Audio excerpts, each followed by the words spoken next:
De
Boa tarde, pessoal. Boa tarde. Boa tarde, galera do Universo Júris. Olha só, pessoal. Professor Moacir aqui, tá? Professor Moacir Costa, de Direito Administrativo, certo? E eu vou comentar com vocês. A gente vai fazer essa live agora. Vai ser uma live bem objetiva sobre a prova de ontem da OAB de Direito Administrativo, tá?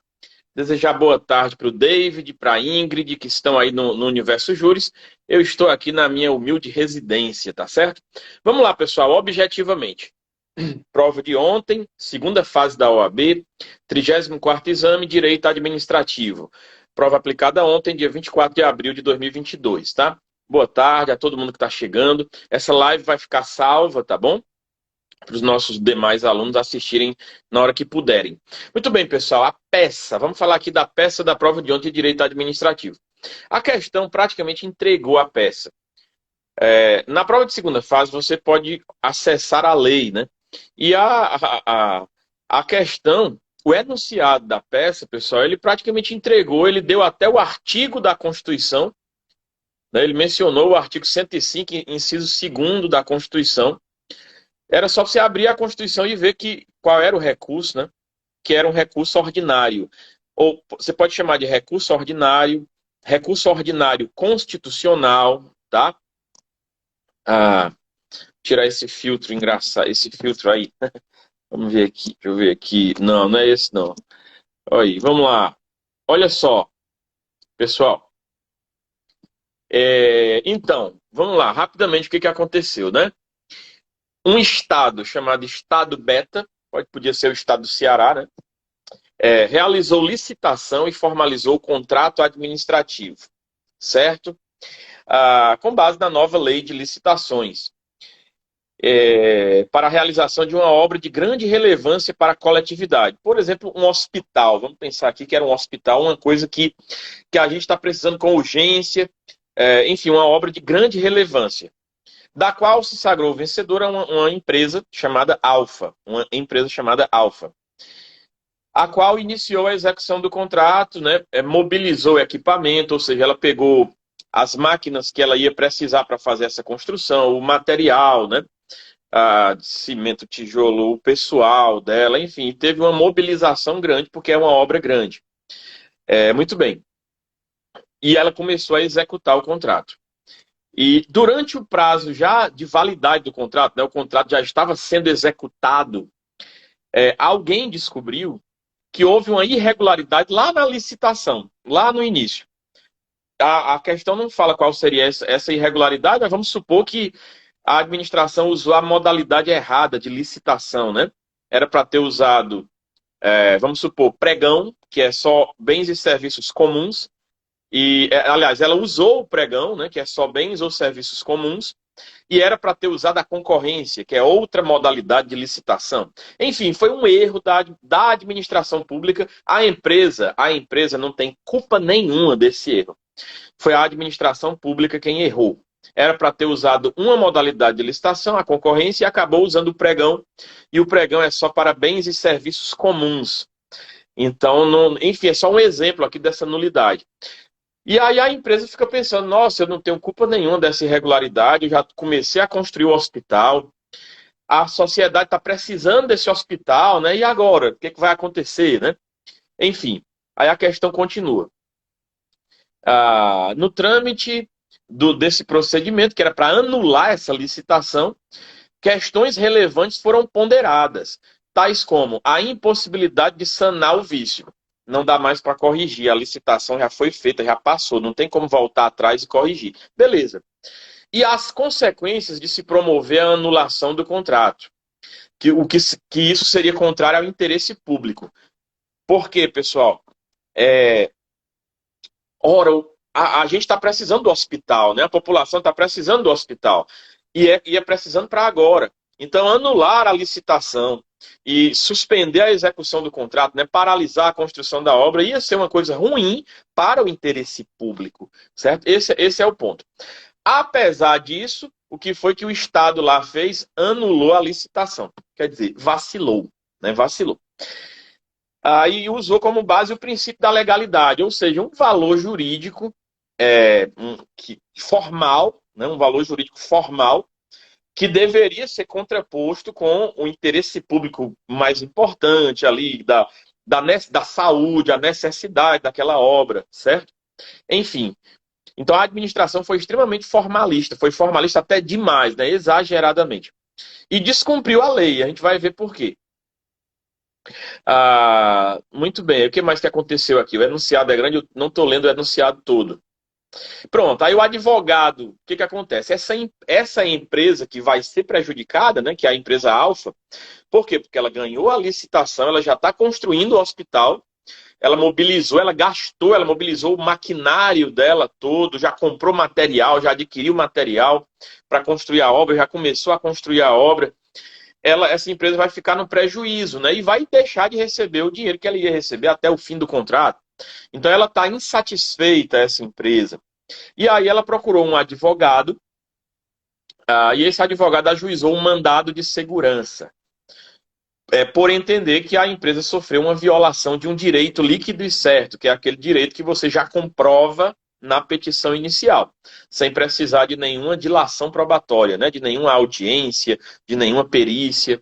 Isso é o mandado de segurança. Muito bem, o advogado ajuizou esse mandado de segurança, ajuizou no Tribunal de Justiça, porque a questão ainda diz, né, que segundo as normas lá de organização judiciária daquele estado, a competência para julgar esse mandado de segurança era do Tribunal de Justiça daquele estado. E aí, no início, foi bem, ele conseguiu eliminar esse advogado no mandado de segurança. Houve a suspensão da decisão que anulou o contrato, né? Ou seja, a empresa continuou trabalhando, mas aí qual é o problema? Quando veio a sentença lá no mandado de segurança, sentença não, o acórdão, né? Porque nós estamos falando de um tribunal. Porque o mandado de segurança foi ajuizado no Tribunal de Justiça. No Tribunal de Justiça. Então não é uma sentença, é um acórdão, como vocês sabem. Muito bem, quando veio o acórdão julgou, denegou o mandado de segurança, negou, né? Indeferiu o mandado de segurança, a segurança, né? Para dizer que não é bem assim, que havia aí uma questão de discricionariedade da administração pública, né? E que o judiciário não poderia intervir nessa discricionariedade. Então a administração é quem iria decidir livremente se anularia ou não o contrato. Decisão absurda. A discricionariedade não é absoluta. Não existe discricionariedade quando se trata de lei, né? De cumprir a lei. Não existe discricionariedade. Então, e o judiciário pode sim intervir nos atos administrativos para fazer cumprir a lei e a Constituição. Tá? Aí foram interpostos embargos de declaração, não deram em nada, enfim. A questão, o enunciado, pessoal, entrega o artigo da Constituição que você tem que abrir e ler. O único trabalho que você vai ter na hora da prova é pegar a Constituição, abrir no artigo 105, inciso 2º, o próprio enunciado diz, né? O próprio enunciado diz que se trata de uma decisão proferida em única instância, única. Ou seja, já foi no tribunal, pulou a primeira instância, já foi no tribunal. E pronto. E aí fica claro que se enquadra no 105, inciso 2º, ou seja, você teria de apresentar um recurso ordinário. Recurso ordinário. Muito bem, pessoal. Um recurso ordinário, gente, ele é dirigido ou para o STF ou para o STJ. No caso aqui é para o STJ. E o próprio artigo 105 diz isso. Se fosse para o STF, teria de ser uma decisão contra um tribunal superior. Aqui não é um tribunal superior, é um tribunal de justiça, né? Um tribunal local. Então é um recurso ordinário para o STJ. Bem parecido com uma apelação. Você faz o mesmo prazo de 15 dias, o mesmo prazo da apelação. Você faz aquela petiçãozinha de interposição do recurso para o órgão contra o qual você vai recorrer, né, que é o órgão ACO, o órgão lá originário, né? Enfim, o Tribunal de Justiça. Você vai e dirige, olha, excelentíssimo senhor presidente do Tribunal de Justiça, ou só colendo o Tribunal de Justiça. Enfim, você dirige a petição de interposição para o Tribunal de Justiça e diz, a empresa Alfa, já qualificada nos autos, vem respeitosamente apresentar recurso ordinário contra a decisão que denegou o mandado de segurança nos termos do artigo 105, inciso 2º da Constituição. Pronto. Seguem anexas as razões, pede-se remessa ao STJ, né, que é o tribunal competente, Superior Tribunal de Justiça. Pronto. Simples assim. Aí lá nas razões recursais, você vai dizer um monte de coisa. O que você vai dizer lá, né? Vamos lá. Basicamente, pessoal, você vai dizer que a administração errou ao anular essa licitação. Ela foi violando o interesse público, o princípio da eficiência, o princípio da proporcionalidade. Por que a proporcionalidade? Olha só, de um lado, eu tenho um hospital que vai ser construído, que vai resolver o problema do povo que está morrendo eventualmente lá. Do outro lado, uma formalidade. Era para eu ter usado uma modalidade de licitação e usei outra. Uma formalidade boba. O que é que você vai preferir? Atender o interesse público, né? Atender o interesse público. E tanto a nova lei de licitações, como, e aí é fundamental aqui, como a lei de introdução às normas do direito civil. Elas falam o quê? Olha, quando algum órgão de controle for tomar uma decisão para anular um ato administrativo ou para aplicar punição em alguém, tem que considerar circunstâncias práticas. Não é só a lei fria e seca. Tem que considerar o interesse público, o impacto social e econômico da medida que você vai tomar. Imagina o trabalho que vai dar para essa empresa a administração vai pagar a indenização para a empresa, né, para ela, pelos prejuízos que a empresa teve, ou seja, vai ter prejuízo, vai atrasar a construção do hospital, vai ter que gastar dinheiro para fazer licitação de novo. É melhor superar isso aí e não anular o contrato. E a lei de licitações, ela diz isso, né? O artigo 5º da lei de licitações, a nova lei, vai dizer o quê? O artigo 5º, olha, tem um monte de princípio lá.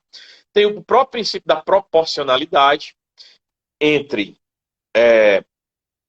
anular o contrato por uma bobagem e manter o contrato e satisfazer o interesse da população, é melhor satisfazer o interesse público, né? Satisfazer o interesse público. Isso é o princípio da proporcionalidade, princípio da eficiência, segurança jurídica também, pessoal.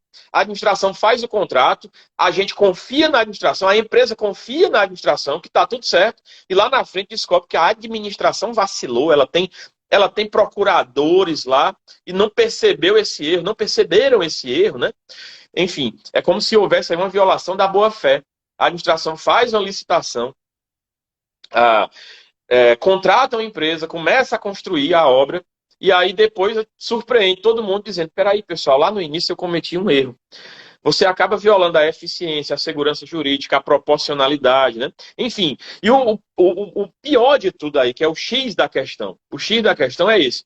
Você vai prejudicar o interesse público, que é a população que está precisando daquela obra, certo? Daquela obra. Enfim, pessoal, acho que é isso que você vai dizer na peça, né? E você vai mencionar o quê? O que você vai mencionar?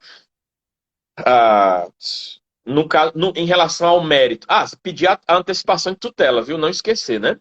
Pedir a antecipação de tutela recursal para dizer, olha, eu quero que enquanto o recurso seja julgado lá no mérito, eu quero já, enquanto não venha o acórdão do recurso, eu já quero que o efeito suspensivo ativo. O que é isso? Eu quero continuar executando a obra, para a obra não ser paralisada, né? Para continuar executando a obra e a população receber logo aquela obra. Essa é a ideia. Então você já pede a antecipação de tutela. Até porque se essa decisão de anulação ficar valendo, vai ter um prejuízo danado. A empresa vai ter que retirar o seu material de lá, retirar o seu pessoal. Tem empresa que pega gente de uma cidade, leva para outra cidade para trabalhar na obra, né?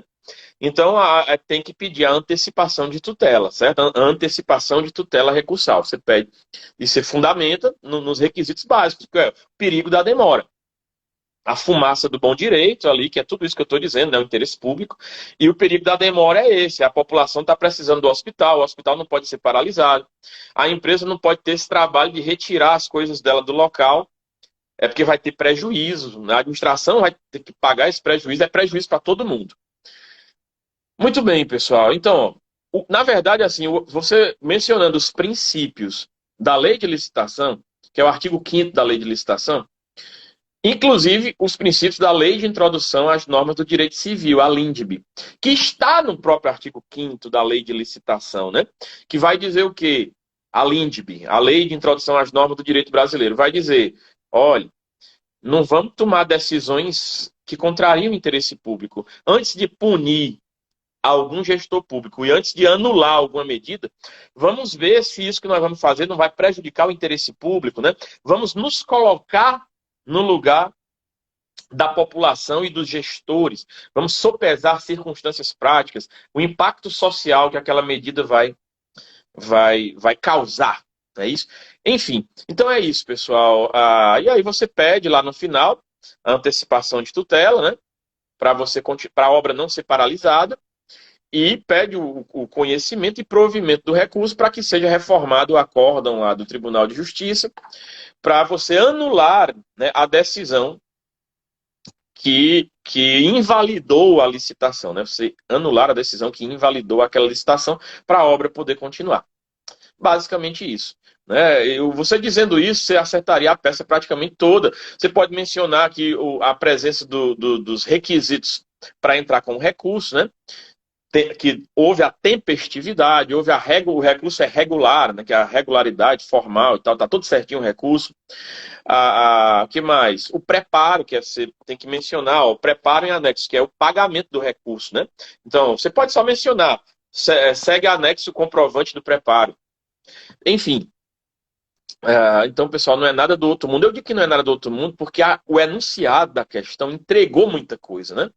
Entregou quase tudo, tá certo? Essa era a peça, essa era a peça. Então, recurso ordinário, a peça era essa, tá bom? Que é bem parecido com uma apelação, só que você dirige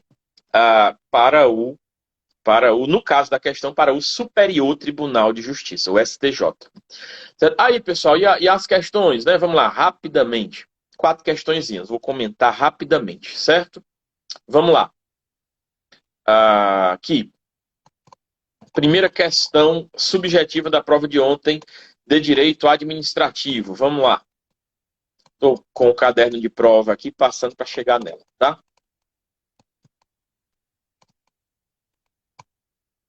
Vamos lá.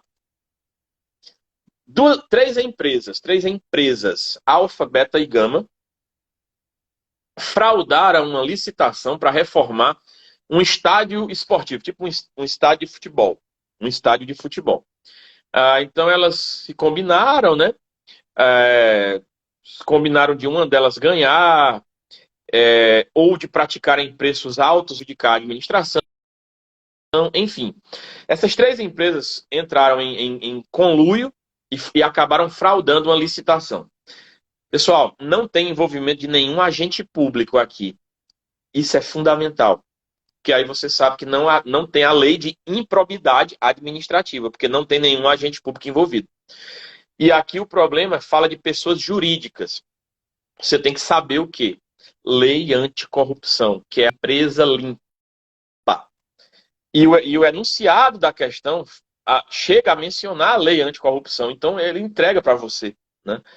Então você tem a questão toda é a lei anticorrupção, a lei 12.846 de 2013, que, ora, você lendo a prova, pessoal, e com o vademécum na mão, a questão vai mencionar a lei anticorrupção. Você abre na lei anticorrupção.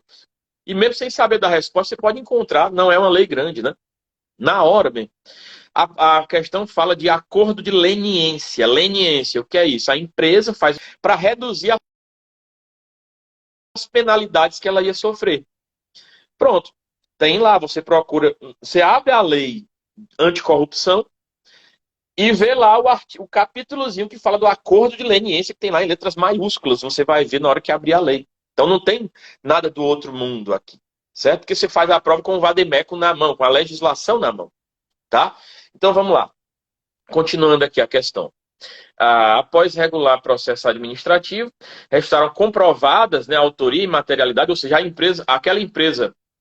aquelas 3 empresas, né, realmente são responsáveis, cometeram aquele ato ilícito e causaram um prejuízo enorme para o poder público, um prejuízo de 50 milhões de reais, prejuízo enorme.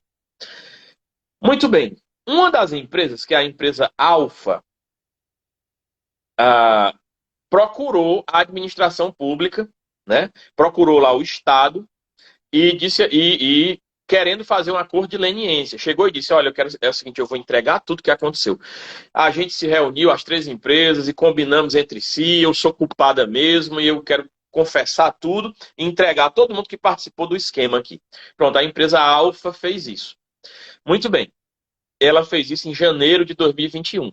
Quando foi em abril de 2021, a outra empresa Beta, eu quero fazer a mesma coisa. Ó. Sabe o que acontece, pessoal? Não pode. Não pode porque assim é o seguinte, olha, Se a administração já está sabendo de tudo, o que a administração vai ganhar com a segunda empresa contando tudo?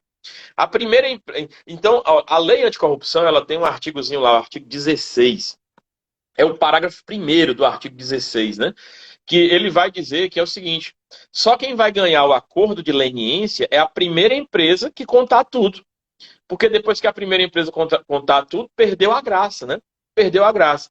Então, a primeira empresa vai se beneficiar do acordo de leniência para reduzir as penalidades dela. As outras não.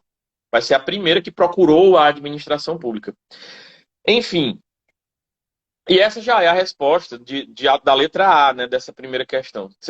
Poderão as sociedades empresárias, alfa e beta, celebrar ao mesmo tempo e acerca dos mesmos fatos acordo de leniência? Não, não poderão, porque somente a primeira empresa que procura a administração é que tem direito de fazer o acordo de leniência. A própria lei anticorrupção fala disso. Você não precisa mencionar o número do artigo, mas é o artigo 16, parágrafo 1º, tá?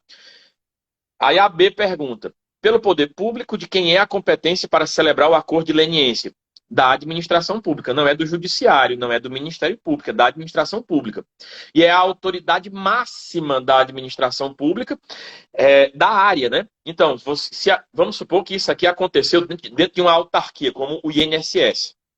De quem é a competência para celebrar o acordo de leniência? É o presidente do INSS, é a autoridade máxima daquela entidade. Ou seja, é a administração pública por meio da autoridade máxima daquele órgão ou entidade.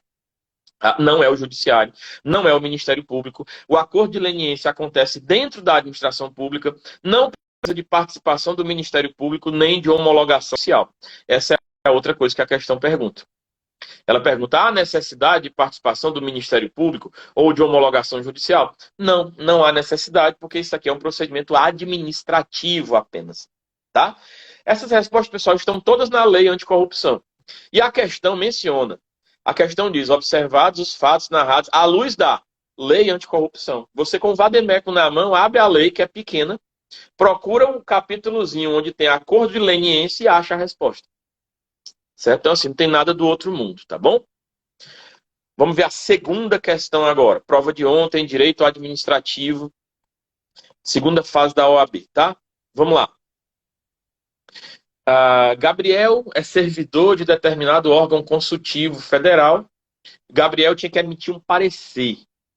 É um parecer obrigatório e vinculante. Então, vamos dar um exemplo aqui. Você tem uma licitação tramitando, tem que ter o parecer desse Gabriel. O Gabriel tem que dar um parecer.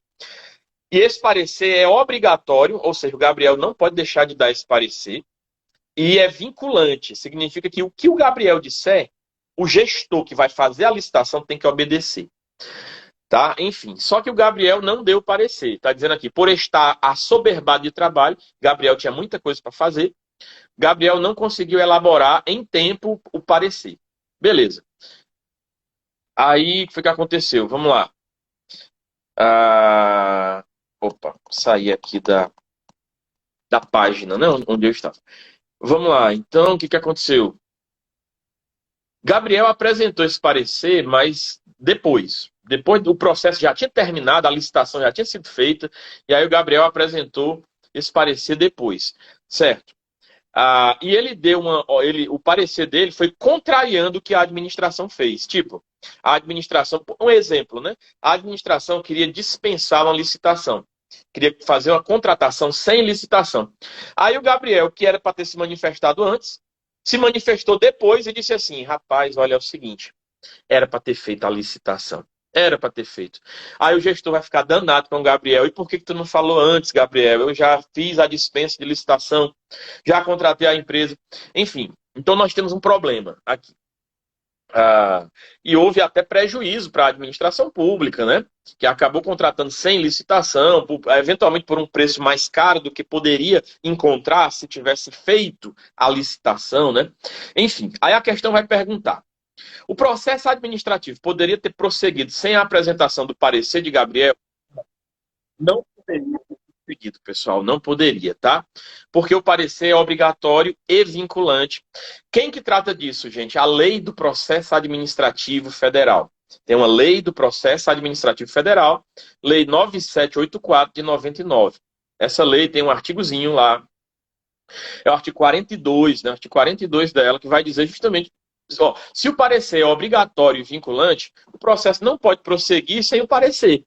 Então, se numa licitação o parecer do procurador é obrigatório e vinculante, a licitação não pode continuar sem o parecer do procurador. É um exemplo aí do que diz. Então, o processo não poderia ter prosseguido, tinha que esperar o parecer do Gabriel. É o que a lei diz, né? A lei do processo administrativo federal, tá? Outra coisa, a existência de controvérsia é suficiente para a responsabilização administrativa lá do Gabriel? Não, pessoal. Ora, veja, no, uma controvérsia jurídica. Pessoal, o direito não é matemática, né? Matemática é que 2 mais 2 é 4 e acabou. Eu sempre falo isso em sala de aula, né? No direito, não. 2 mais 2 pode ser 5. Você pode ter uma discussão no direito que tenha mais de uma resposta, mais de uma opinião técnica. Então, não é porque o Gabriel teve um entendimento diferente do entendimento que o gestor público teve, que o Gabriel vai ser punido por isso. Ele fez um parecer, fundamentou o parecer dele, e além disso se trata de uma opinião, de uma questão polêmica, controversa. Não é porque o Gabriel entendeu de maneira diferente que ele vai ser responsabilizado por isso, né?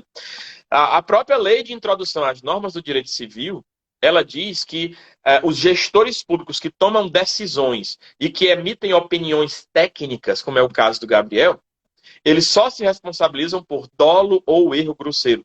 É o artigo 28 da Lei de Introdução às Normas do Direito Civil. O Gabriel não cometeu nem dolo, ele não quis causar dano a ninguém. Ele estava assoberbado de trabalho, a questão fala, né? Por isso que ele não emitiu o parecer logo. Ele demorou para apresentar o parecer porque estava cheio de trabalho. Cheio de trabalho, a questão fala disso. E ele emitiu o parecer numa situação controversa, emitiu a opinião dele, ele não pode ser responsabilizado por isso, né?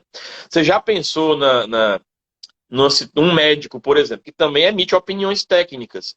Se ele tem que tomar uma decisão ali de 2 pacientes, que ele tem que escolher um dos 2 para atender, e um dos 2 vai morrer se ele não atender, ele não pode ser responsabilizado pela opinião técnica fundamentada dele, tá bom? É isso. Então, vamos lá. Essa foi a segunda, faltam 2. Vamos para a terceira. Prova de ontem, direito administrativo, segunda fase da OAB, tá? Vamos lá, terceira questão, ver se eu consigo resumir para vocês aqui o enunciado. E essa live, pessoal, vai ficar disponível nas redes sociais do Universo Júris, tá bom? Então, vamos lá. A lei orgânica de um município qualquer, aí, município Delta, estabelece competência não exclusiva do prefeito para nomear cargos comissionados. Beleza. O que é que significa isso? Quem nomeia cargos em comissão é o prefeito, mas essa competência é não exclusiva. Significa que o prefeito pode delegar para outras pessoas. E é exatamente o que aconteceu aqui. O prefeito delegou essa atribuição para o secretário da Casa Civil, ou seja, um dos secretários lá. Pronto, muito bem. Que mais? E aí, o que acontece? Esse secretário da Casa Civil, o que ele fez, né? Ele exonerou uma mulher de um cargo em comissão, a Maria, chamada de Maria aqui na questão. E ele exonerou dizendo que, olha, Maria, nós vamos ter que, você ocupa essa chefia aí, por exemplo, é diretora de uma escola pública, por exemplo. Nós vamos ter que exonerar você, Maria, porque o município está sem dinheiro, está com problemas orçamentários e a gente tem que cortar despesa. Aí a Maria vai embora, o que é que o secretário faz? Na hora que a Maria vai embora, ele chama outra pessoa e bota no lugar da Maria. Ora, vamos lá, você chega para Maria e diz, Maria, você está dispensada, porque nós estamos com excesso de despesa e temos que cortar a despesa. E no mesmo dia ou no dia seguinte, você chama uma pessoa para o lugar da Maria para fazer a mesma coisa e pagando o mesmo salário. Pagando o mesmo salário. Tá errado, né? É até uma violação da boa-fé. Aqui, pessoal, entra uma coisa chamada teoria dos motivos determinantes ou vinculantes. Mesma coisa. Teoria dos motivos determinantes ou vinculantes. O que é que significa isso? O motivo do ato administrativo, ele tem que ser verdadeiro. Ele tem que ser verdadeiro, né? E ele tem que ser verdadeiro e tem que ser juridicamente adequado, né? Você não pode, por exemplo, demitir um servidor porque ele usa brinco. Qual é o problema disso, né? Aqui, o motivo é falso, é inexistente. Você diz que o município...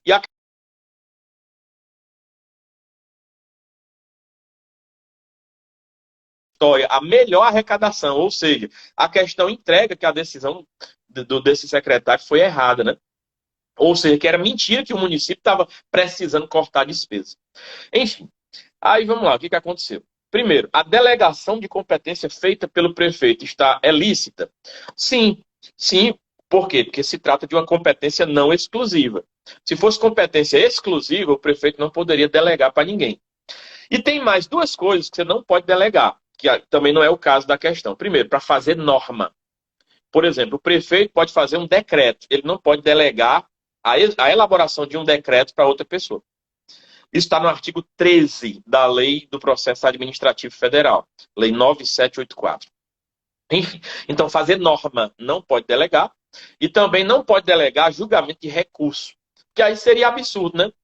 Eu aplico uma multa de trânsito numa pessoa, a pessoa recorre para o meu superior. Aí o meu superior delega para mim a atribuição de julgar o recurso. Não, então, se fui eu quem apliquei a multa, como é que eu vou julgar o recurso, né? Eu vou julgar duas vezes. Então, você não pode delegar julgamento de recurso, tá? Certo? Enfim, e a questão não trata nem de nada disso. A questão não trata de julgamento de recurso, não trata de elaboração de norma. Ou seja, a questão trata de quê? Trata da nomeação e exoneração de ocupantes de cargos comissionados. E ainda diz que se trata de competência não exclusiva. Em outras palavras, o prefeito pode sim delegar essa atribuição para o secretário. Aí vem a segunda parte da pergunta, né? Qual argumento deve ser utilizado pelo advogado da Maria, visando a declaração de nulidade do ato de exoneração dela? Teoria dos motivos determinantes. O motivo é inexistente. A Maria foi exonerada porque o município estaria passando por dificuldade financeira. E esse motivo é falso, é inexistente. Então, aplicando a teoria dos motivos determinantes, o ato da Maria tem que ser, a exoneração da Maria tem que ser anulada e a Maria tem que ser reintegrada. Mesmo se tratando de um ato discricionário. Tanto a nomeação como a exoneração de um ocupante de cargo comissionado, ele é discricionário. Isso é um ato discricionário. A administração pode exonerar um ocupante de cargo comissionado na hora que quiser, e pelos motivos que ela quiser. Agora, tem um detalhe, na hora que você botar esse motivo no papel, que nem precisava ter botado o motivo no papel, na hora que você botar esse motivo no papel, a gente chama isso de motivação, né? É pegar o motivo e botar no papel, ou no computador, enfim. Na hora que você põe o motivo e transforma-o em motivação, colocando no papel, enfim, colocando no processo, aquele motivo tem que ser verdadeiro. Se ele não for, o ato vai ser anulado. E aí a Maria vai ser reintegrada. Né? Isso é a teoria dos motivos determinantes. Certo, pessoal? O que mais? Vamos lá. A última questão, né? Só tem mais uma. Vamos lá, João e Maria são servidores públicos federais, tal. Eles pediram, pessoal, para ser removidos. O que é a remoção? Você trabalha num lugar e vai ser removido para outro lugar. Você continua no mesmo cargo, no mesmo órgão, mas você vai mudar o seu local de trabalho. É simples assim. Isso é a remoção. Muita gente chama de transferência, não tem nada a ver, o nome certo é remoção. Transferência é outra coisa, tá? Então vamos lá. João pretende se remover no âmbito do mesmo quadro, né, o mesmo órgão onde ele trabalha e tal, mesma carreira dele, ou seja, é o que eu disse, vai mudar só o local de trabalho. Com mudança de sede, né, porque a remoção pode ser com mudança da sede ou não, ou seja, eu posso trabalhar num bairro da prefeitura aqui, na sede da prefeitura, e ser removido para trabalhar no outro prédio da prefeitura. E também pode haver a remoção com mudança de sede. Eu trabalhava em Brasília e fui removido para Sobral, mudei de cidade. O que importa é mudar o local de trabalho. Não importa se você ou não de cidade. Tá? Não tem nada demais aqui, pessoal. Beleza. Então, João, o que acontece? Ele quer acompanhar a esposa dele. A esposa dele é servidora pública estadual. E a esposa dele foi removida para a capital do estado, só que ela foi removida a pedido. Ela pediu para ser removida. Vamos supor, o João e a Maria, aliás, o João, né? Maria é outra coisa. Enfim, o João, mora em Sobral, vamos supor, mora em Sobral. E a esposa do João foi removida para Fortaleza. Só que ela não foi removida por motivo de interesse público, ela foi removida porque ela pediu para ser removida. Nesse caso, o João não tem direito de ser removido também. O João vai ficar em Sobral. Se a esposa dele tivesse sido removida para Fortaleza por um motivo de interesse público, para ocupar uma chefia lá em Fortaleza, ou simplesmente uma remoção de ofício, né, quando a administração precisa, a própria administração toma a iniciativa de fazer a remoção, né? Aí, nesse caso, sim, o João teria direito de ser removido também para morar na mesma cidade que a esposa dele. Mas nesse caso, não, porque a remoção da esposa dele não foi por motivo de interesse público. Foi uma remoção a pedido, tá? Da esposa dele. Então, João, essa é a primeira parte, né? João não tem direito subjetivo à remoção, porque a remoção da esposa dele foi a pedido.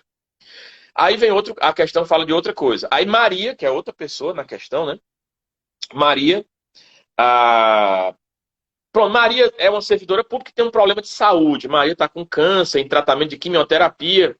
E o tratamento de saúde dela só tem na capital, não tem no interior, onde ela trabalha. Então ela trabalha no interior, mas o tratamento dela só tem na capital. Maria tem direito de ser removida para a capital? Tem, pessoal. É um dos motivos, é uma das situações de remoção, independentemente do interesse da administração, que é a remoção por motivo de saúde, tanto do servidor como do dependente do servidor, é a remoção para acompanhar cônjuge. Mas aí tem que ser o cônjuge ter sido deslocado por interesse público, não a pedido. Aí você tem o direito de ser removido para acompanhar o cônjuge ou o companheiro ou companheira. E a remoção quando tem concurso de remoção. Aí você passou no concurso de remoção, tem sim direito de ser removido. Então, nesse caso aqui, a Maria tem sim o direito de ser removida, né? Está lá no artigo 30. Isso aqui é o Estatuto do Servidor Público, pessoal, né? No caso, o Servidor Público Federal. É o artigo 36 da Lei 8.112, que é o Estatuto do Servidor Público Federal. Só tem um detalhe, viu, pessoal? A Maria tem que se submeter à perícia médica, né? Claro que tem, né? Ela vai passar pela perícia médica federal que vai examinar. Deixa eu ver se você tem mesmo esse problema de saúde e se esse tratamento só tem mesmo na capital. Mas só esse detalhe, a Maria tem o direito de ser removida, mas tem que passar pela junta médica oficial ou perícia médica oficial, enfim. Você tem que mencionar isso na questão, tá? É isso, galera. Era só isso.